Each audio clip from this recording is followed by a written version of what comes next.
Yo, what's good, y'all? It's your boy Latif Warnick. This is the Alphamist Show. Today I want to talk a little bit about unlocking the mystery of willpower and how to build it.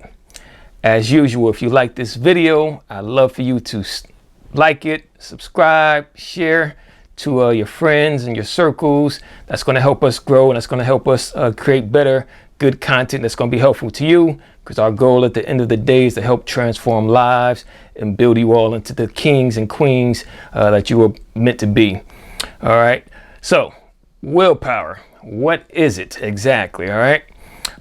Willpower really comes in two different forms. So one, willpower is the ability to make yourself do something that you really kind of don't really want to do. For example, exercise. You know that there's a lot of good benefits of exercise, but sometimes we just aren't in the mood to exercise. It requires some energy, some willpower to make ourselves do so. On the flip side, willpower can also be restraining yourself from doing something that you do want to do, but you know probably is not good for you, i.e., you know, eating that ice cream, eating that hamburger, something that you might find pleasing or pleasurable, but at the end of the day, it's probably not going to be good for you and your body. So that's willpower. That's essentially getting yourself to do things or restrain from doing things that for whatever reason or other you may want to do. So this is a really deep topic here. You know, I've studied it a lot. I've read some books on it. Truth be told, not a whole lot of people or experts have a really good grasp of what willpower is.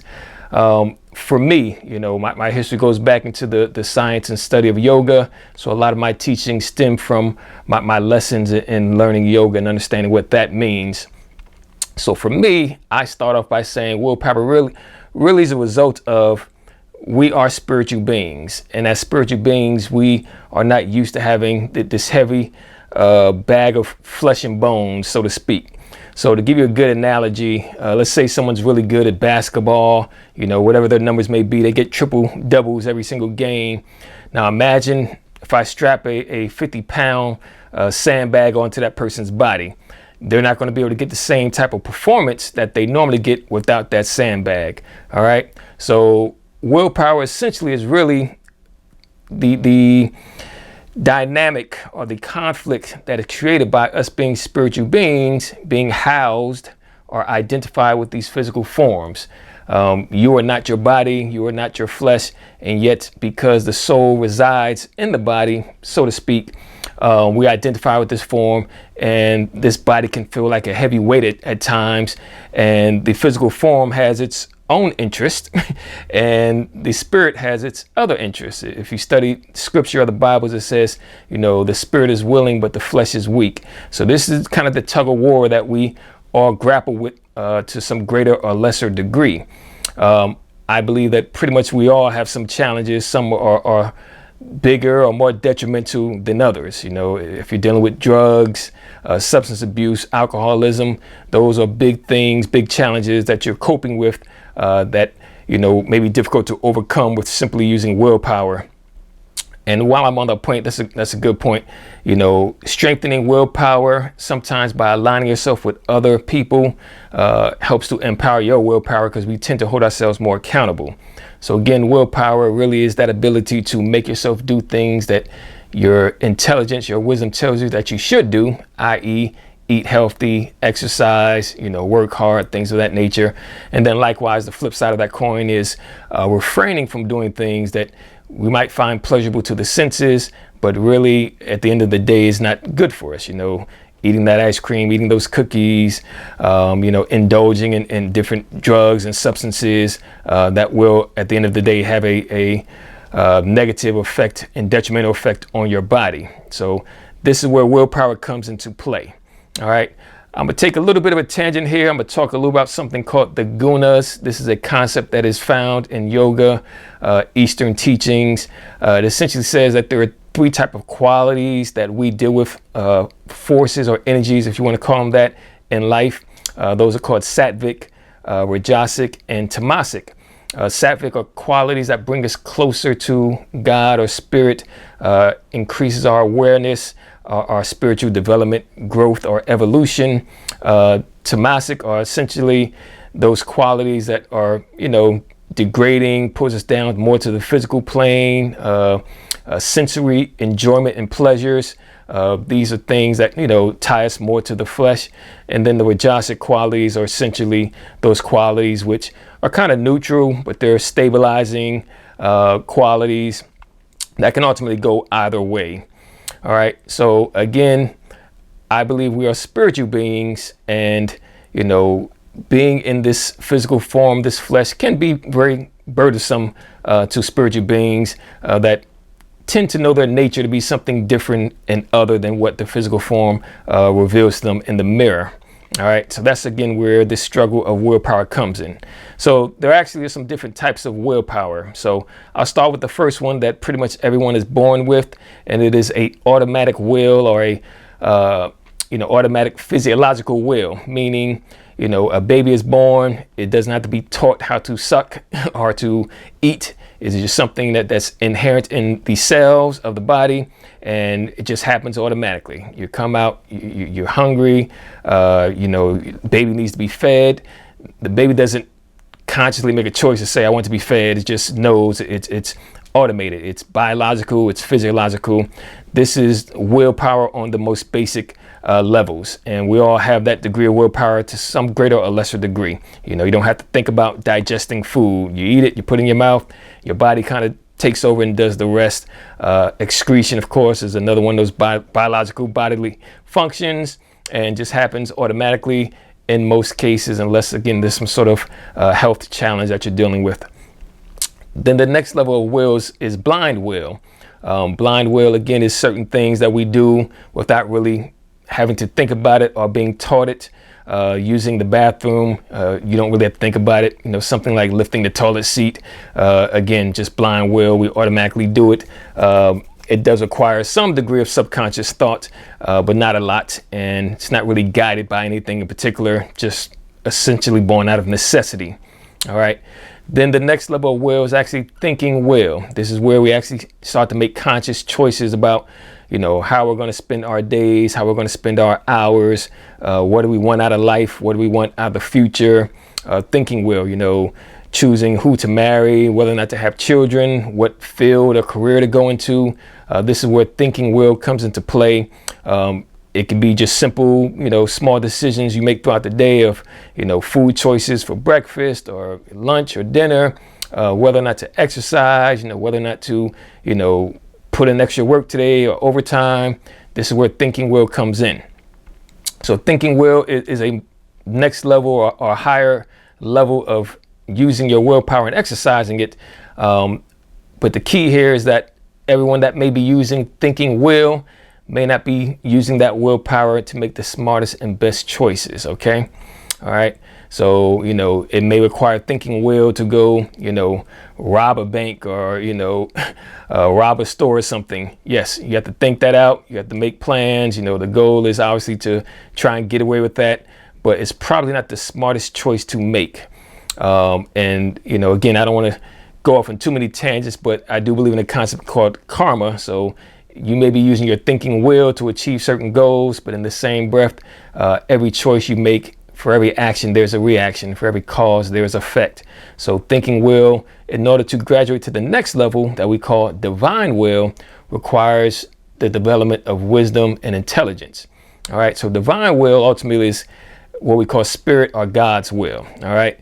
And this is a tricky concept because at the end of the day, I feel like God does not necessarily have a will, so to speak, meaning that God does not need results of God's creation. All right. God is the ultimate, the Alpha and the Omega, the cause and the ultimate effect. And so God does not need anything, but yet and still God created all of us to be in his or her image and likeness. And so therefore God wants us to learn to grow, evolve, progress, and to be like unto the Father. Our souls are made in the image and likeness and reflection of spirit. So for us, we must learn to use intelligence, wisdom to start to guide our will. Jesus is a perfect example of saying, not my will, but thine will be done. Jesus understood as a soul or spirit being in the flesh that the ego, the world around us, wants to pull and gravitate us towards certain things that may be self-serving to the world and to the flesh. But Jesus, being the advanced awakened soul that he was, understood that spirit has a higher purpose for all of us. And when we align our thinking will through wisdom and intelligence with God's will, then we become a force to be reckoned with. All right. So this is kind of my beliefs, my philosophy, my study of willpower over 30 plus years of studying yoga, and I found this to be, for me, the best take on really understanding what the challenge is and understanding willpower. All right. So the next question, of course, is how do you strengthen your will? All right. And I feel like when I start to talk about this, the things I've just said previously will start to make a little bit more sense because it ties in and connects. I've always been the person that, regardless of what I read and study, I always scrutinize it. So it kind of has to make some sense. I believe spiritual laws and laws of physics are kind of very synonymous. And so when something is truly truthful, then it is supported by the laws of the world around us. So how do you strengthen will? Well, first I'll say a good night's sleep. All right. And this has been studied and shown that, the willpower is almost like a muscle. The will can become fatigued because you use it all throughout the day. Like I said, making small choices, making unconscious choices, subconscious choices, just going throughout our day and what we're eating, what we're doing, working, exercising. All of these things require willpower to some greater or lesser degree. And so the willpower naturally does become exhausted as we go throughout the day. So when we sleep has several benefits. I'll also talk very quickly about breathing, which is shown to help strengthen willpower. And then again, just being calm as well. So a few things good night's sleep does. So again, I talked about the body being this bag of flesh and bone, so to speak, and it does become exhausted physically, energetically. And what happens when we sleep is a few things. So one, you actually get to detach your consciousness, your awareness from the body. All right. I mentioned that earlier, that whole analogy with the basketball game, strapping this, 50-pound sandbag onto you. Well, when you sleep, you actually get to separate your identification with the physical form. So that in and of itself is freeing to your consciousness, your spirit, your soul, and you're basically becoming re-energized while you sleep. Spiritually speaking, it's like taking a cell phone or something and charging it into the wall. When you sleep, you're essentially locking in or tying in your soul back to spirit, and it's like a recharging process for you, assuming that you are getting a good night's sleep. Also, what goes on while you're sleeping is your breathing changes. Normally throughout the day as we breathe, we tend to take short, shallow breaths. All right. When you meditate, and meditation is another way to strengthen willpower, you exercise and practice something called a yogic breath, which is a much deeper inhalation all the way down to, your solar plex, and holding that breath and then exhaling. All right. So when you sleep, your body automatically starts to breathe more deeply than you do when you are awake. Now, a couple things are happening when you are exercising and practicing this deep breathing. In yoga, there's a concept called pranayama. All right. Prana is a energy or life force that permeates everything in physical form. All right. In martial arts, they may call it chi, different names for it. But again, prana is a life energy force that permeates everything, the air, every physical object, as well as your body. So when you are deep breathing, you're actually charging your body with more prana, which in turn actually increases your willpower.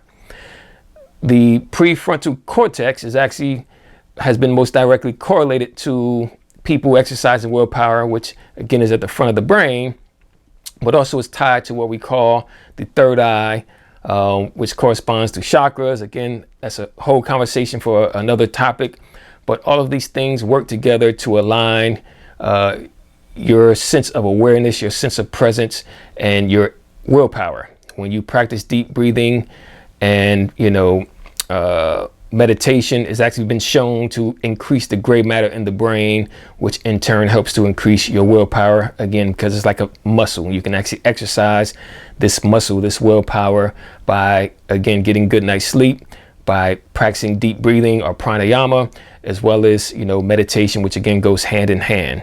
So those are, you know, 3 ways right there in which you can increase your willpower. All right. Now, there's been some studies shown that people who actually are always exercising their willpower are essentially depleting it faster. So, you know, they've done tests with children and they say, hey, here's a donut, here's a marshmallow.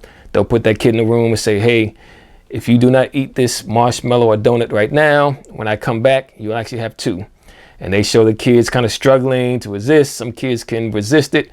Other kids have more of a challenge, and they actually, you know, may sneak a bite or lick the marshmallow or donut to try and get away with it. Some just go and flat out eat it and just say, hey, you know, that immediate gratification is better than the reward at the later date or later time.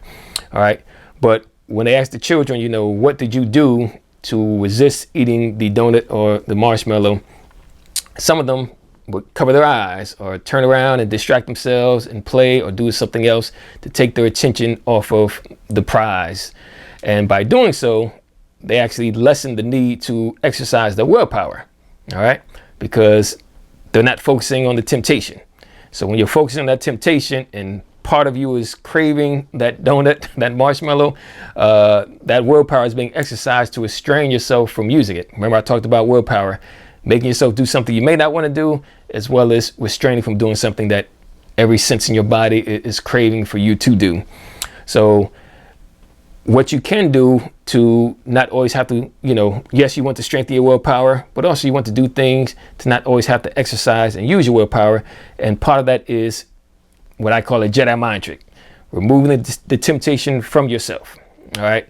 So, for example, I like ice cream, and I developed a routine of, you know, I settle down for the night. I eat my ice cream to watch, you know, a little basketball game or something at the end of my day. And that was a routine I kind of created, which, you know, has been a challenge for me. But I felt kind of convinced myself that, hey, I could be doing a lot worse things. Now, I don't drink, I don't gamble, I don't do these other more harmful things. So this is my one little guilty pleasure. But of course, as you age and your type of work changes, where you're in front of a laptop or a desk all day, you're not getting the exercise you should, you know, those things, your metabolism slows down, those little pounds start to stick onto you like they perhaps once upon a time did not do. So again, something you can do to kind of trick yourself out of it is break the routine. All right. The brain is very wired for habits. So when you do something consistently, it becomes a habit, and then you start doing it, like we mentioned, unthinkingly or blind will.